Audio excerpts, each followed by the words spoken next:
હૃદયનું કામ માત્ર blood pump કરવાનું છે.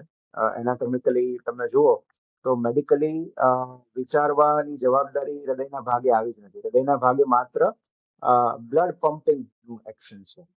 તો આપણે શું કામ કહીએ છીએ કે ભાઈ મને હૃદયથી વિચારું તો આવું લાગે છે? તો એકચ્યુઅલી આપણે જેને હૃદયથી વિચારવું કહીએ છીએ, અથવા જેને આપણે અંતરનો અવાજ કહીએ છીએ, અથવા following my heart or inner voice આપણે જેને કહીએ છીએ, એ મગજનો જ એક ભાગ છે, જે ઇમોશનલ પ્રોસેસિંગ કરે છે.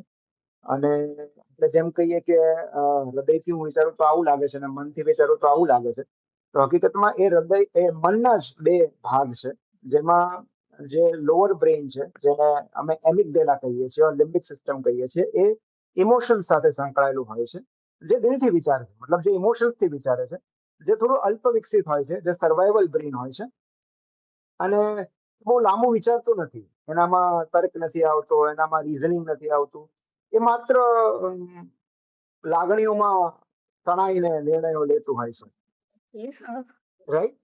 જ્યારે ઉપરનું જે બ્રેઇન છે, જેને કોર્ટિકલ બ્રેઇન કહીએ છીએ, જે થોડું વિકસિત બ્રેઇન હોય છે, ડેવલપ બ્રેઇન હોય છે, અને એમાં રીઝન, લોજિક, તર્ક હોય છે એમાં. અને એ થોડું આપણે જે વિચારીને જે નિર્ણય લઈએ છીએ, બધા સારા ને ખરાબ પાસાઓ વિચારીને, જોખમો એસેસ કરીને આપણે જે નિર્ણય લેતા હોઈએ છીએ, એ રેશનલ બ્રેઇન જે આપણું, એ કોર્ટિકલ બ્રેઇન હોય છે. તો જ્યારે આપણે એમ કહીએ છીએ કે હું મનથી વિચારું છું, એનો અર્થ એમ છે કે હું જ્યારે મારું રેશનલ બ્રેઇન કામ પર લગાડું છું, જ્યારે મારું ડેવલપ બ્રેઇન કામ પર લગાડું છું, ત્યારે મને આવું લાગે છે. અને જ્યારે હું હૃદયથી વિચારું છું, મતલબ કે મારા ઇમોશનલ બ્રેઇન, જે મારું એમિગડેલા છે, મારું લિમ્બિક સિસ્ટમ છે, અ, એના આધારે હું વિચારું તો મને આવું લાગે છે. તો પ્રશ્ન એ છે કે કોનું માનવું, કોનું માનવું? હા, રાઈટ? તો સી બેઝિકલી એમાં પહેલી વસ્તુ એ છે કે આપણે આપણી પર્સનલ હિસ્ટ્રી, આપણો પર્સનલ રેકોર્ડ ચેક કરીએ કે અત્યાર સુધી આપણે કયા કયા નિર્ણયો હૃદયને અનુસરીને લીધા છે અને કયા બ્રેનને અનુસરીને લીધા છે. તો એમાં કેટલી વખત આપણે સાચા ઠર્યા છીએ અને કેટલી વખત આપણે ડિઝાસ્ટર થયા છે, right? તો ઘણી વાર આપણને એવું થાય કે ફલાણો નિર્ણય મેં, મારી ગટ ફિલિંગ આવી હતી ને મેં આઈ ફોલોડ માય હાર્ટ, અને પછી જો એ સાચો ઠર્યો હતો. પણ એ સમયે આપણે ભૂલી જતા હોઈએ છીએ કે હૃદયને અનુસરીને લીધેલા કેટલા બધા નિર્ણયો ખોટા હોય છે. તો જે આપણે ભાવાવેશમાં લઈ લીધા હોય છે અને પછી આપણે પસ્તાઈએ છીએ. એની સામે થોડું વિચારીને આપણે જે નિર્ણયો લીધા હોય છે, એ કેટલા સાચા ઠર્યા હોય છે, એ પણ ક્યારેક આપણને યાદ નથી હોતું. તો સૌથી પહેલા આપણે આપણી પર્સનલ હિસ્ટ્રી ચેક કરવી જોઈએ કે અત્યાર સુધીમાં ભાવાવેશમાં આવીને મેં જેટલા જેટલા નિર્ણયો લીધા છે, એ નિર્ણયો કેવા હતા, એ નિર્ણયોનું પરિણામ કેવું હતું. એક. બીજું, જો આપણે સાયન્ટિફિકલી જોઈએ તો આવા અભ્યાસો થયા છે કે જેમાં એવું કહેવામાં આવ્યું છે કે જ્યારે તમે કોઈ એક સમય મર્યાદામાં રહીને, જ્યારે તમારી પાસે કોઈ ટાઈમ લિમિટ હોય, સમય મર્યાદા હોય, એ સમયે જો તમે ઇમોશનલી કોઈ નિર્ણય લો છો, તો એ અયોગ્ય હોવાની શક્યતા વધારે છે. એનું સિમ્પલ રીઝન એવું છે કે તમારું જે મેન્ટલ સ્ટેટ છે, તમારી માનસિક અવસ્થા, તમારું મૂડ, એ તમારી રિસ્ક ટેકિંગ એબિલિટીને સીધો અસર કરે છે. જેમ કે તમે ખુશ છો, અત્યારે કોન્ફિડન્ટ છો, તમે, તમારી રિસ્ક એપેટાઇટ વધી જાય છે, તમે જોખમી નિર્ણયો લેશો. તો ત્યારે તમારામાં ડર જેવું કશું હોતું નથી. That is one. અને બીજું, જો તમે ઉદાસ છો, તમારો કોન્ફિડન્સ લો છે, તો તમે એના કારણે અમુક નિર્ણયો લેવાનું ટાળશો, તો તમે મહત્વની તક ગુમાવી દેશો. તો ઇન આઈધર કેસ, જો તમે જોખમ વાળો નિર્ણય લો છો તો કદાચ એના પરિણામો તમારે ભોગવવા પડે. ઓર તમે, બીકોઝ તમારો કોન્ફિડન્સ ઓછો છે, તમે કોઈ નિર્ણય નથી લેતા, તો તમે તક ગુમાવી દેશો. તો ઇન આઈધર કેસ, જ્યારે તમે લાગણીના પ્રવાહમાં આવીને કોઈ નિર્ણય લો છો અથવા નથી લેતા, ત્યારે એમાં ગેરલાભ થવાની શક્યતા વધારે છે, નુકસાન જવાની શક્યતા વધારે છે. અને માટે ન્યુરોસાયન્સ એવું કહે છે કે જ્યારે તમારી પાસે કોઈ ચોક્કસ ટાઈમ લિમિટ હોય, તમારે 24 કલાકમાં ડિસિઝન લેવાનું હોય કે 48 કલાકમાં ડિસિઝન લેવાનું હોય, ત્યારે ભાવાવેશમાં આવીને નિર્ણય ના લો. ત્યારે તમારા don't at that time don't follow your heart if you have a time limit. So તમને કોઈ એમ કે તમારે 24 કલાકમાં નિર્ણય લેવાનો છે, then don't follow your heart. તમારું રેશનલ બ્રેન કામ પર લગાડો અને એ સમયે તમે મનને અનુસરો કે તમારું મન શું કહે છે. બીકોઝ રેશનલ બ્રેન તમને સાચું કહે છે, તમારું લોજિક તમને સાચું કહે છે. આપણે ગઈકાલે મેં ઉદાહરણ આપ્યું હતું કે સપોઝ મેલબર્ન ટેસ્ટના છેલ્લા દિવસે 340 રન ઇન્ડિયાએ કરવાના હોય, તો મારું હૃદય એવું કહે છે, મારું ઇમોશનલ બ્રેન એવું કહે છે કે ઇન્ડિયા જીતી જશે. જશે હા. હા, એક ઇન્ડિયન ક્રિકેટ ટીમના ફેન હોવાને નાતે મારું હૃદય હંમેશા એવું જ કહેશે કે ભારત જીતી જશે. પણ હું રેશનલ બ્રેન કામ પર લગાડું તો મને ખ્યાલ છે કે એ અશક્ય છે એવું નથી, પણ અઘરું છે, એ મુશ્કેલ છે. કારણ કે હું એનો ટ્રેક રેકોર્ડ ચકાસું, એ ગ્રાઉન્ડ પરનો આપણા બેટર્સનું ફોર્મ ચકાસું, અને મને એવું લાગે કે બોલ કેટલો મૂવ થાય છે, એમના બોલર્સ કેટલા ફોર્મમાં છે, બોલ વિકેટ પર બાઉન્સ કેટલો છે, તો મને એવું લાગે કે નહીં, જીતવું તો શક્ય નથી, ખાલી ઉભા રહે, મેચ સર્વાઈવ કરી જાય, ડ્રો કરી જાય તોય બહુ છે. તો એ મારું રેશનલ બ્રેન, રાઈટ. હા. તો જ્યારે પણ ટાઈમ લિમિટ હોય ત્યારે always follow your rational brain, એટલે કે તમારા મનને અનુસરો. પણ જ્યારે તમારી પાસે કોઈ ચોક્કસ સમય મર્યાદા નથી, તમારી પાસે ખાસો બધો સમય છે, 3 મહિનાનો, 6 મહિનાનો, ત્યારે સ્ટડીઝ એવું કહે છે કે ઇમોશન ને કારણે ડિસિઝન મેકિંગ પર કોઈ સીધી અસર નથી થતી. મતલબ કે તમે થોડો સમય વિચાર્યા પછી તમને તમારું, જેને તમે હાર્ટ કહો છો, એ તમારું જે હૃદય જે કહે છે એને તમે અનુસરી શકો છો. કારણ કે with the passage of time તમારું રેશનલ બ્રેન પણ એમાં ઇનપુટ્સ આપતું જાય છે, તમારું હાયર બ્રેન જે છે, કોર્ટિકલ બ્રેન છે, એ પણ એને એસેસ કરતું જાય છે. અને જેમ જેમ સમય પસાર થાય છે એમ ધીરે ધીરે એના જોખમો ગળાતા જાય છે, તમે રિસ્ક એસેસમેન્ટ વધુ સારી રીતે કરી શકો છો. તો જ્યારે ડાઉન ધ લાઈન 2 મહિના, 3 મહિના, 6 મહિના, જ્યારે તમારી પાસે વધુ સમય છે, then you must follow your heart. કારણ કે અને શું સમય જ્યારે ઓછો હોય ને બહુ બધા હોય બેઝ, ત્યારે કયો વે ફોલો કરવો જોઈએ?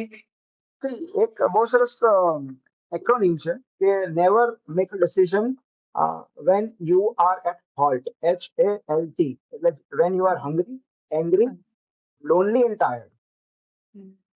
તો જ્યારે તમને ભૂખ લાગી હોય ત્યારે કોઈ નિર્ણય ના લો, જ્યારે તમે ગુસ્સામાં હો ત્યારે નિર્ણય ના ત્યારે લો, તો નહીં લેવાનો.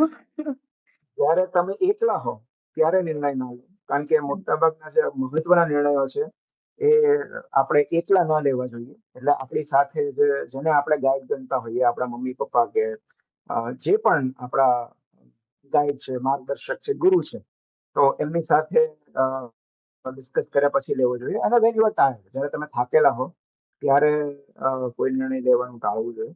સો I would say you should just pause. અને સી કેટલાક એવા હોય છે, જેમ કે તમારી સામે તમારે બ્રેક મારવાની હોય, okay, so it is your survival instinct, એમાં જાજુ વિચારવું નથી હોતું. એમાં તમારા હાયર બ્રેનની જરૂર પણ નહીં હોય. ક્યારેક સ્પાઇનલ કોર્ડથી એ રિફ્લેક્સલી તમે બ્રેક પર પગ મૂકી દેતા હો છો. સો આવા બધા જે રિયલ લાઈફ ઇન્સિડન્ટ છે કે જ્યાં આગળ પ્યોરલી તમારી સર્વાઇવલ ઇન્સ્ટિંક્ટ ઓવરપાવર કરે છે તમને, ત્યાં જાજુ વિચારવાનું હોતું જ નથી. આપણે જે વાત કરી રહ્યા છે એ કોઈ મહત્વના નિર્ણયની વાત કરી રહ્યા છે, જેમ કે કોઈ નોકરી શોધવી, કે કોઈ રોજગાર ફોલો કરવો, વોકેશનનું તક જે હોય, કોઈ બીજા શહેરમાં જવું કે ન જવું, કોઈ જીવનસાથી પસંદ કરવો કે ન કરવો. તો આ બધા બહુ મહત્વના નિર્ણયો છે. ઇટ ઇઝ નોટ ધેટ કે મારે રાઈટ ટર્ન લેવો કે લેફ્ટ ટર્ન લેવો, કે મારે ઓવરટેક કરવી કે નહીં. સો એ વાત આપણે નથી કરી રહ્યા. આપણે મહત્વના નિર્ણયોની વાત કરી રહ્યા છે કે whether we should follow our heart or our brain.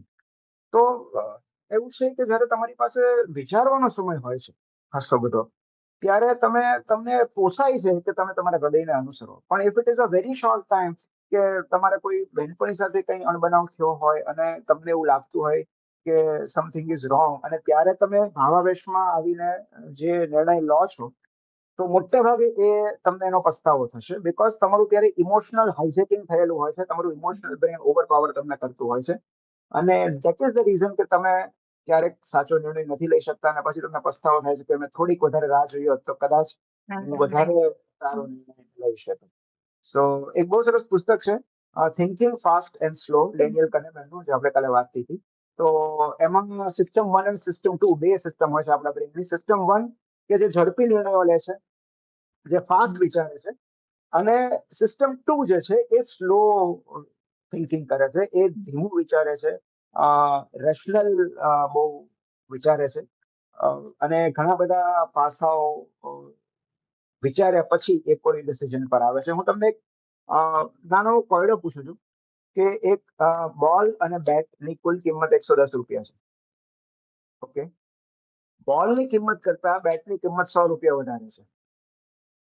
ના, બેટની કિંમત 100 રૂપિયા વધારે છે. ઓકે. તો બોલની કિંમત કેટલી હશે? 10 રૂપિયા? તો આ જે તમે જવાબ આપ્યો એ તમે સિસ્ટમ 1 થી વિચારીને હા, ફાસ્ટ થિંકિંગ. Fast thinking. હવે તમે માનો કે જો બોલની કિંમત 10 રૂપિયા હોય હા, તો બેટની કિંમત એના કરતા 100 રૂપિયા વધારે હોય તો હા, 100 110 રૂપિયા રૂપિયા. હોવી જોઈએ. હમ. તો કુલ કિંમત 120 થાય ને? કુલ કિંમત? 110 છે. ઓકે, ટોટલ 110 છે. બોલની કિંમત કરતા બેટની કિંમત 100 રૂપિયા વધારે. હા, 100 રૂપિયા વધારે છે ને બોલની કિંમત તો 10 રૂપિયા છે જ. એટલે તમે ટોટલ 10 રૂપિયા કિંમત જવાબ આપો છો 120. હા, તો એમનો ટોટલ કિંમત 120 થઈ જાય ને, કારણ કે હા, બેટની ટોટલ કિંમત 120 થઈ જાય. હા, તો એ ખોટો જવાબ છે. તો સાચો જવાબ છે બોલની કિંમત 5 રૂપિયા હોવી જોઈએ. 5 રૂપિયા. ઓકે. તો સી અહીંયા જે તમે 10 રૂપિયા જવાબ આપ્યો એ તમારું ટાઈપ 1 સિસ્ટમ તમે કામે લગાડીને જવાબ આપ્યો છે. ધેટ ઇઝ યોર હા, fast thinking. Fast thinking. Yes. જો તમે સ્લો થિંકિંગ કામે લગાડશો તો તમને રીઝનિંગ, લોજિક, મેથેમેટિક્સ બધું આવશે અને એમાં તમને ખ્યાલ આવશે કે નહીં 10 રૂપિયા હોય તો સરવાળો 120 થાય છે. હમ. બોલની કિંમત 5 રૂપિયા હોય તો બેટની કિંમત 100 એના કરતા 100 વધારે એટલે 105. તો 5. 105 110 થાય.